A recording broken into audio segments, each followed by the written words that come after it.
तो ये समझो कि बीजेपी का 2024 में सुपड़ा साफ हो जाएगा सेंटर से। 9 साल में जितने भी एग्जाम हुए हैं सभी के सब एग्जाम लीक हुए और नौकरियों से हमारे युवा वंचित रहे। जैसे ही चुनाव आएगा पूरा प्रदेश के लोग जो हैं जेजेपी और बीजेपी को हटाने का काम करेंगे। क्या कारण रहा कि जल भराव की समस्या सबसे ज्यादा रह गई है? ड्रेन नंबर 8 का भी कार्य पूरा नहीं हुआ। उधर से नगर निगम के जो मेयर हैं और वो कह रहे हैं कि हमने काम विकास करा रहे हैं। आपकी बात ठीक है कि आप भी कह रहे हैं कि हमने करवाया, लेकिन बीच बचाव हम ये सोचें कि जनता कहाँ दुखी है। ये तो सिर्फ ये है कि खर्ची पर्ची की बात करके जो है लोगों को बेवकूफ बना, लेकिन अब युवा बेवकूफ बनने वाला नहीं है, युवा समझदार हो चुका है। देखिए वो 75 पार उनका तो नारा था, झूठा नारा था, लेकिन ये मैं फिर गारंटी से कह रहा हूँ कि कांग्रेस पार्टी 75 पार ही जीत कर आएगी। विधायक सुरेंद्र पवार हर मंच से कहते थे कि हम चंडीगढ़ सोनीपत को बनाएंगे। सोनीपत नहीं बना पाए, उल्टा धरने पर बैठ जाते हैं। सोनीपत बिल्कुल चंडीगढ़ से बढ़िया बनाएंगे, इसमें कोई डाउट नहीं है। और जनता भी जानती है, सोनीपत के हर वोटर को पता है इस बात का कि विधायक ने अपनी तरफ से कोई कसर नहीं छोड़ी है। सरकार की मंशा नहीं थी और इसीलिए इस सरकार को चलता करने का काम करने जा रही है। नमस्कार, स्वागत है आपका हमारे खास कार्यक्रम सुनिए नेताजी। मैं हूं आपके साथ नितिन आंतिल और आज सोनीपत विधानसभा से सोनीपत के विधायक सुरेंद्र पवार हमारे साथ हैं। उनसे शुरुआत करेंगे कि आखिरकार सोनीपत में क्या हुआ और क्या होना चाहिए था। सत्ता पक्ष ने कितना ध्यान दिया। बीजेपी ये जरूर कह रही कि हर विधानसभा पे हम हर क्षेत्र में समान विकास करा रहे हैं, लेकिन कितना विकास हुआ, उनके कितने प्रयास थे और कितने प्रयासों पर वो खरा उतरे, जनता के क्या क्या अब भी उनके पास काम आ रहे हैं, जो नहीं हो रहे हैं उन्हें भी जानेंगे और जनता के जो सवाल से वो भी पूछेंगे। शुरुआत कर लेते हैं। सबसे पहले आप कांग्रेसी विधायक हैं, जनता ने आपको चुना है तो कांग्रेस की बात ही कर लेते हैं। राहुल गांधी की यात्रा आई जो हरियाणा में भी पहुंची, हालांकि सोनीपत में नहीं आई, हम ये कह सकते पानीपत में थी, तो उसका कितना प्रभाव इस बार आप सेंटर में मानते हैं? देखिए, राहुल जी की यात्रा ने आज पूरे देश को एक कर दिया। आज जो हालात बीजेपी ने पैदा किए थे, जो हर प्रांत में अलग अलग तरीके से जहाँ जहाँ इनकी सरकारें रही लोगों को जो तोड़ने का काम किया, वो राहुल जी की यात्रा ने देश को जोड़ने का काम किया है। और उस यात्रा का इतना बड़ा फायदा कांग्रेस पार्टी को भी हुआ है और देश को भी हुआ है। और आपने देखा होगा कि उसके बाद जो चुनाव हुए, कर्नाटका के चुनाव हुए, हिमाचल के चुनाव हुए, तो एक तरफा जो है वहाँ जीत हुई। और ऐसे ही अब आप देखेंगे 5 प्रदेशों में चुनाव प्रक्रिया चल रही है, उसमें भी हर जगह कांग्रेस पार्टी जीतेगी। बीजेपी को कहाँ देख रहे हैं? बीजेपी पार्टी तो ये कह रही है कि इंडिया गठबंधन बनाया है विपक्ष ने इकट्ठा होकर, लेकिन शुरुआत में ही टूट गए। नहीं, बिल्कुल नहीं।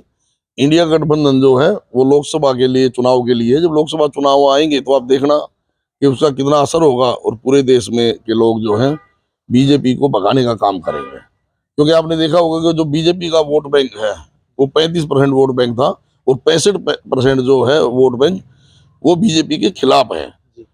लेकिन क्योंकि वो अलग अलग पार्टियों में बिखर जाता था वोट, अब जब गठबंधन एक हुआ है तो ये समझो कि बीजेपी का 2024 में सुपड़ा साफ हो जाएगा सेंटर में। अब तक के कार्यकाल को बीजेपी के आप सेंटर के देखें तो कहाँ देख रहे हैं? और प्रदेश के 9 साल पूरे होने पर अलग अलग प्रेस कॉन्फ्रेंस चल रही कि हमने ये कर दिया, वो कर दिया। सबसे पहले सेंटर की सरकार को, फिर स्टेट सरकार को कहाँ देखिए, सबसे जरूरी जो काम होता है जो सरकार का जो है शिक्षा, चिकित्सा लोगों के लिए और रोजगार, मकान। आपने देखा होगा कि किस तरीके से जो है, जो इन्होंने बात की थी कि हम हर साल 2 करोड़ बेरोजगारों को हम रोजगार देंगे, और उसके बाद आपने देखा कि रोजगार देने की बजाय इन्होंने रोजगार छीनने का काम किया। जहां तक मोदी जी कहते थे कि 2022 तक पूरे देश के हर व्यक्ति के सर पे घर होगा, धरातल में कोई काम नहीं हुआ, सिर्फ लोगों को बहकाने का काम किया। तो मैं यही कहूंगा कि आज जो है हमारा युवा, पूरे देश का युवा भी जागरूक है और हर व्यक्ति, क्योंकि जिस वायदे करके सरकार आई थी, जिस तरीके से इन्होंने महंगाई बढ़ाई, आपने देखा कि पेट्रोल के दाम, गैस के दाम, जब कांग्रेस के राज में 400 रुपया गैस का सिलेंडर होता था, तो इनके मंत्री जो आज बने हुए हैं वो भी सड़कों पे जो है लगातार प्रदर्शन करते थे। और आज जब 1200 का सिलेंडर है तो कोई आवाज नहीं उठाता। तो स्टेट सरकार है सर, जेजेपी और बीजेपी की गठबंधन की सरकार है, उसको कहाँ देख रहे हैं? क्योंकि भर्तियां एक कह रहे हैं कि हम भर्तियां कर रहे हैं युवाओं के लिए, कौशल रोजगार एक पोर्टल लेके आए हैं कि वहां पर अपलोड करो, हम युवाओं को रोजगार देंगे। लेकिन आपने देखा होगा सीएट के पेपर हुए, हजारों भर्ती हजारों में होनी है, लेकिन फार्म लाखों के भरे गए। 9 साल में जितने भी एग्जाम हुए हैं सभी के सब एग्जाम लीक हुए और नौकरियों से हमारे युवा वंचित रहे। आज पूरा प्रदेश का युवा जो है हताश है। और 2019 में भी बीजेपी को हटाने के लिए लोगों ने वोट दिया था, लेकिन क्योंकि जेजेपी ने उनके साथ गठबंधन करके दोबारा सरकार बनाई, आज जैसे ही चुनाव आएगा पूरा प्रदेश के लोग जो हैं जेजेपी और बीजेपी को हटाने का काम करेंगे। आप उसे कहाँ देख रहे हैं जी? ये क्योंकि बीजेपी पार्टी के नेता कोई भी, आपने भी सुना होगा उनके बयान मंत्रियों के, कि पहले यानी कि कांग्रेस पार्टी पर एक आरोप लगा रहे हैं कि पहले पैसे के दम पर नौकरियां मिलती थी, यानी कांग्रेस पार्टी पर ये कह रहे हैं कि पैसे के दम पर नौकरियां देते थे, लेकिन हमारी सरकार ने खर्ची और पर्ची बंद की है, अब सिर्फ मेरिट लिस्ट पर नौकरी मिलती है। देखिए, इनका जो कहना है खर्ची पर्ची, नौकरी दी कहाँ है नौकरी? ये तो सिर्फ ये है कि खर्ची पर्ची की बात करके जो है लोगों को बेवकूफ बना, लेकिन अब युवा बेवकूफ बनने वाला नहीं है, युवा समझदार हो चुका है। और आज पूरा प्रदेश सिर्फ इस बात का इंतजार कर रहा है कि कब चुनाव आएंगे। एक आरोप हम ये कहेंगे कि बीजेपी नेता ये कह रहे हैं कि सत्ता पक्ष अपना काम कर रहा है, लेकिन विपक्ष मुद्दे नहीं उठा पा रहा है। आपने देखा होगा विपक्ष मुद्दे उठाने के लिए तो जो सेशन होता है जो कि 10-15 दिन का होना चाहिए, 2-2 3-3 दिन में ये समाप्त कर देते हैं। और उस समय भी जो है विपक्ष के लोग जब बोलने लगते हैं तो उन्हें समय नहीं दिया जाता।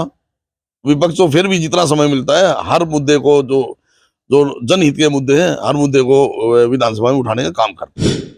बीजेपी पार्टी के प्रदेश अध्यक्ष बदले गए हैं, पहले वो प्रकाश धनखड़ होते थे, अब नायब सिंह सैनी हैं। उन्होंने अपने पहले इस बयान में एक बात की, कांग्रेस पार्टी साफ है, क्योंकि वो अपना गठबंधन ही नहीं खड़ा कर पा रहे हैं और जो प्रदेश अध्यक्ष बनाए उनकी कोई सुन ही नहीं रहा। देखिए, गठबंधन जो उसकी बात आप कर रहे हो, कांग्रेस पार्टी संगठन की बात कर रहे हो, संगठन बनने जा रहा है। और आपने देखा वो पूरे प्रदेश में जो है हर जिले में डिस्ट्रिक्ट वाइज जो है प्रक्रिया चल रही है। बहुत जल्द ही संगठन बन के तैयार होगा और आप सबके सामने जो उसकी लिस्ट आएगी। पूर्व मुख्यमंत्री भूपेंद्र सिंह हुड्डा ने एक बयान दिया कि अगर हमारी सरकार बनती है तो 4 डिप्टी सीएम होंगे, जिनमें से एक ब्राह्मण समाज से होगा, लेकिन कांग्रेस पार्टी के नेता उसका विरोध करते नजर आए। उसके बाद भी सत्ता पक्ष को एक बयान मिल गया कि ये देखिए इनके पार्टी के नेता बयान दे रहे हैं, लेकिन इनकी पार्टी के नेता विरोध कर रहे हैं, तो एक नहीं है कांग्रेस बिल्कुल एक है। और जो चौधरी भूपेंद्र सिंह हुड्डा जी ने कहा है, आपने देखा होगा जो उन्होंने कहा वो उन्होंने करके दिखाया है। तो मैं ये समझता हूँ कि आज पूरा प्रदेश जो है, प्रदेश के लोग चौधरी भूपेंद्र सिंह हुड्डा जी के उन 10 साल के राज को याद कर रहे हैं। और हर व्यक्ति चाहता है कि चौधरी भूपेंद्र सिंह हुड्डा जी जो हैं हरियाणा प्रदेश के मुख्यमंत्री बने। और मैं आपको एक गारंटी से कह सकता हूं कि आने वाले चुनाव में हरियाणा में चौधरी भूपेंद्र सिंह हुड्डा जी इतने बहुमत से जीतकर मुख्यमंत्री बनेंगे कि आप सबके सामने हो। उसे कहाँ देख रहे हैं पवार जी की? पहले कह रहे थे 75 पार, हालांकि 40 सीटें आई, गठबंधन में सरकार बनाई, और अब कह रहे हैं 80 पार।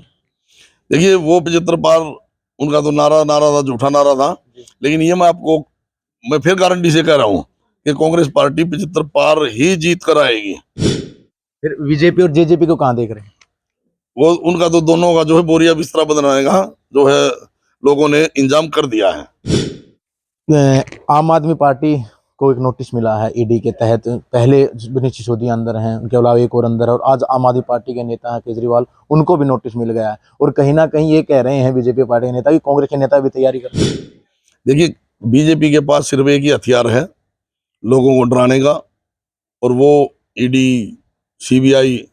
तो ये चीजें जो है पूरी जनता जान चुकी है, पूरा देश जान चुका है, तो इससे कोई फर्क नहीं पड़ने वाला। लोग जो है, लोगों ने मन बना चुके हैं लोग कि केंद्र से भी और प्रदेश से भी बीजेपी को साफ करने का। मुख्यमंत्री हैं मनोहर लाल खट्टर, वो एक बात कहते हैं कि विधानसभा कोई भी हो, एमएलए कोई भी हो, हम समान विकास करा रहे हैं, समान बजट भेज रहे हैं। लेकिन आपने खुद विधानसभा में सड़कों का मुद्दा उठाया, उसके आला असर दिखा है, सड़कें बनी हैं, लेकिन उनके उस बयान के बाद हम कहाँ देखें? क्योंकि आप विधायक है, विधानसभा में मुद्दे उठते हैं। कितना बजट आया है, कितना आना चाहिए? देखिए, जहां तक सड़कों की बात है, वो 25 करोड़ रुपए का बजट, लेकिन वो 4 साल बाद दिया। आज 4 साल पूरे हो चुके हैं चुनाव को, सरकार बने को, और 4 साल बाद अगर इन्होंने 25 करोड़ दिए हैं तो वो एक तरह से इन्होंने ये देखते हुए कि क्योंकि अब तो सर पे चुनाव है और लोग जो है उनका विरोध करेंगे जब वोट मांगने जाएंगे, तो ये मानते हुए दिया। वरना तो 4 साल से जो लोगों ने भुगता है, 4 साल पहले इन्होंने सड़कें बनानी चाहिए थी। और जहां तक समान विकास की बात है, आप तो सोनीपत से ही रहते हो, जी। तो आप देखिए कि सोनीपत में इस सड़कों के जो 25 करोड़ के अलावा कौन सा बजट दिया है, चाहे कॉरपोरेशन हो जी। और चाहे और डिपार्टमेंट हो, किसी डिपार्टमेंट में भी सरकार ने कोई बजट नहीं दिया।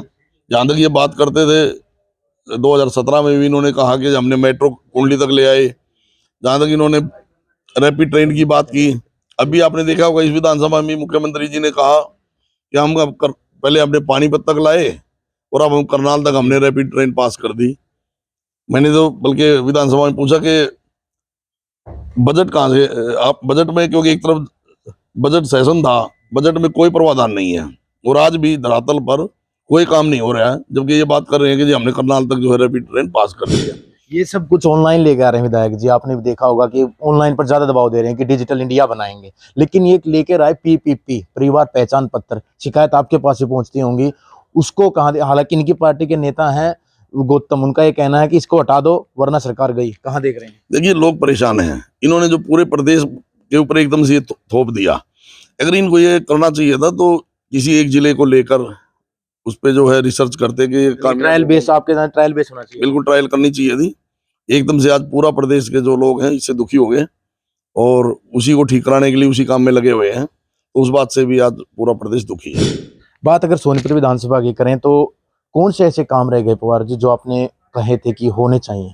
हालांकि यहाँ से मंत्री थी, वो आपने बड़े मार्जिन से हराई थी। कारण ये भी रहा था कि आपको लोगों से बहुत ज्यादा उम्मीदें थी, लेकिन क्या कारण रहा कि जल भराव की समस्या सबसे ज्यादा रह गई है?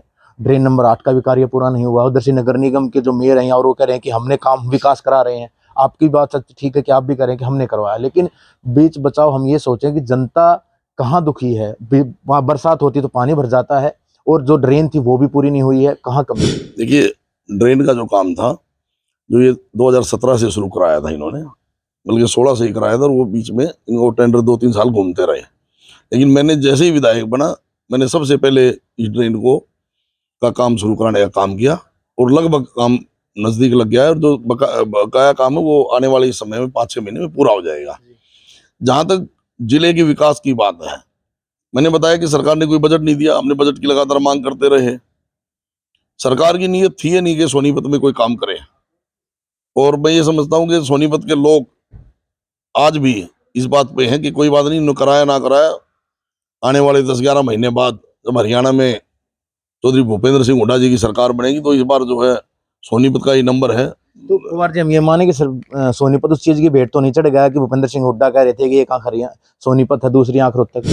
नहीं, हुड्डा साहब ने सोनीपत में अपने समय में, अपने कार्यकाल में, आपने देखा होगा राजीव गांधी एजुकेशन सिटी बनाई, मेडिकल कॉलेज बनाया और डी कृषि यूनिवर्सिटी बनाई, अंबेडकर यूनिवर्सिटी बनाई, और उन्हीं दिनों में जिंदल यूनिवर्सिटी आई है, प्राइवेट यूनिवर्सिटी आई है, SRM यूनिवर्सिटी आई है, अशोका यूनिवर्सिटी आई। तो कितना डेवलपमेंट का काम किया, ये कोई कम नहीं है। पवार जी, ये बिल्कुल होना चाहिए। इसलिए सत्ता जो बीजेपी पार्टी कहें या कांग्रेस पार्टी कहें, जनता ने चुनकर आपको शासन दिया है, MLA बनाए, उसके बाद विधायक बनने से आप CM बने हैं, तो आपका दायित्व भी बनता है कि जनता के काम हो। लेकिन बीजेपी पार्टी के काम को कहाँ देख रहे हैं? ना तो ट्रामा सेंटर बना और ना ही सोनीपत से निकलकर बाहर बस अड्डा गया। देखिए बीजेपी जो राजनीति कर रही है वो झूठ और लूट की कर रही है। आपने देखा होगा कि झूठ बोलकर जो है बड़े बड़े वायदे करके लोगों को सपने दिखाकर वोट हासिल किया, और जहां तक आज भ्रष्टाचार है पूरे प्रदेश में, हर विभाग में भ्रष्टाचार है और अपराध, आज पूरा प्रदेश जो है कि युवा जो है नशे की तरफ जा रहे हैं। उसकी वजह है कि एक तो बेरोजगारी, और दूसरा जो है इन अपराध में लगाम नहीं लगा पा रहे हैं। तो मैं ये समझता हूँ कि ये बहुत ही घातक है प्रदेश के लिए। बीजेपी पार्टी के नेता हैं जिन्होंने आप बड़े मार्जिन से हारे, कविता जैन, वो एक बात कह रहे थे कुछ दिन पहले कि विधायक सुरेंद्र पवार हर मंच से कहते थे कि हम चंडीगढ़ सोनीपत को बनाएंगे। सोनीपत नहीं बना पाए, उल्टा धरने पर बैठ जाते निगम। देखिए सोनीपत बिल्कुल चंडीगढ़ से बढ़िया बनाएंगे, इसमें कोई डाउट नहीं है, और जनता भी जानती है, सोनीपत के हर वोटर को पता है इस बात का कि विधायक ने अपनी तरफ से कोई कसर नहीं छोड़ी है। सरकार की मंशा नहीं थी और इसीलिए इस सरकार को ये चलता करने का काम करने जा रही है। यानी कि आपका कहना है कि पिछली बार 32,000 से ये मंत्री आ रहे हैं, तो अब की बार भी मंत्री क्या एमएलए भी आ रहे हैं? बिल्कुल, इनका जो है पिछली बार भी सारे मंत्री आ रहे थे और इस बार भी मंत्री नहीं एमएलए भी आ रहेंगे। और जनता बिल्कुल, मैंने बताया ना कि मन बना चुकी है, सिर्फ चुनाव का इंतजार है। अभी टाइम है, हालांकि लोकसभा चुनाव पहले हैं, विधानसभा चुनाव बाद में है, टाइम है। आपके पास छोटी सरकार कही जा रही कांग्रेस की है, तो क्या और काम है जो हो सकते हैं अभी? हालांकि सड़कों का काम शुरू हो गया है, उसके अलावा सबसे बड़ी बात एक डायरी शिफ्टिंग बाहर होनी थी। निगम में आपके मेयर हैं, आपकी ही सरकार है, डायरी शिफ्टिंग बाहर होनी है। उसके अलावा नालों की कार्य क्या अधिकारी नहीं सुन रहे हैं? नहीं, अब सारी चीजें लाइन पे हैं। आपने देखा होगा कि पीडब्ल्यूडी के काम भी शुरू हो चुके हैं और कॉर्पोरेशन के काम भी, सड़कों के जो काम है, टूटी हुई सड़कों के, वो शुरू हो चुके हैं और जल्द ही धरातल पर आपको काम होता हुआ दिखाई देगा। क्योंकि बजट की कमी है, जो भी कॉर्पोरेशन का जो बजट है उसी से काम चल रहा है। और 20 वार्ड है, 20 के 20 वार्डों में समान विकास हो रहा है। वहां विधायक या मेयर उन दोनों इकट्ठे काम कराएंगे? नहीं, दोनों इकट्ठे, ये तो एक टीम और सभी उस कमेटी के मेंबर हैं। जी। कॉर्पोरेशन कमेटी की जो हाउस की मीटिंग होती है उसमें विधायक भी मेंबर है और मेयर भी और सभी पार्षद भी, तो सब मिलकर जो है जहां जहां काम की आवश्यकता है उसी बजट में काम करा रहे हैं। विधायक जी, आने वाले चुनाव में किन मुद्दों को लेकर अब की बार कांग्रेस पार्टी आम जनता के बीच जाएगी? सबसे बड़ा मुद्दा तो जो बेरोजगारी का है, शिक्षा का है, चिकित्सा का है, वो सारे मुद्दे हैं। बल्कि एक मुद्दा नहीं है, सैकड़ों ऐसे मुद्दे हैं जिसके लिए ये सरकार विफल हो चुकी है। और लोग जो है सिर्फ और सिर्फ ये चाह रहे हैं कि चुनाव आ जाए और चौधरी भूपेंद्र सिंह हुड्डा जी का हाथ मजबूत करेंगे और उनको। आपके सवाल, आपके जवाब से एक बात याद आई, सोनीपत सिविल अस्पताल, आप विधायक हैं, वहां पे आप गए होंगे, तो अधिकारियों कोई बात हुई कि आखिरकार फिर बनाया ही क्यों गया जब गरीब आदमी का इलाज नहीं मिलता? आपकी नॉलेज में मामला होगा, एक्सरे मशीन खराब है, अल्ट्रासाउंड मशीन खराब, वो आज भी वही हालात हैं। और मैं नहीं, हर एक विधायक, हमारे मतलब सोनीपत जिले के तो हालात ये है कि हमारे आदरणीय विधायक जगबीर मलिक जी ने भी, उधर से खरगोदा के विधायक जी ने, अपना जयवीर वाल्मीकि जी, सभी आवाज उठा रहे हैं कि हॉस्पिटलों की हालत बहुत खराब है। आज आम व्यक्ति जो है, जो गरीब व्यक्ति है, जिसको ये है कि प्राइवेट हॉस्पिटल में इलाज नहीं करा सकता, तो इस उम्मीद में जाता है कि सरकारी हॉस्पिटल में जाए, वहाँ हमारा इलाज होगा। लेकिन लोग जो है, बीमार व्यक्ति भी दर दर की ठोकरें खाता है। सरकार में गब्बर का जाते हैं, निर्विज उनका विभाग है, लेकिन वो खुद ही इतना बीमार है, आपने देखा? हाँ, उनकी तबीयत खराब है, लेकिन उस विभाग के जो हालात हैं वो ऐसे कभी नहीं हुए, किसी सरकार में नहीं हुए और किसी प्रदेश में भी ऐसे हालात नहीं होंगे। क्योंकि स्वास्थ्य जो चिकित्सा जो है, ये बहुत जरूरी है सबके लिए, खासकर गरीब आदमी व्यक्ति के लिए। क्योंकि अमीर व्यक्ति तो कहीं भी प्राइवेट हॉस्पिटल में इलाज करा लेता है। तो मैं ये समझता हूँ कि सरकार को इस तरफ ध्यान देना चाहिए था, जो कि नहीं दिया है। तो हम ये माने अब की बार अगर सरकार बनती है तो मूलभूत सुविधाओं पर ध्यान दिया जाएगा? बिल्कुल, सरकार बनते ही सबसे पहले जो है स्कूलों की तरफ, शिक्षा की तरफ, चिकित्सा की तरफ, रोजगार की तरफ।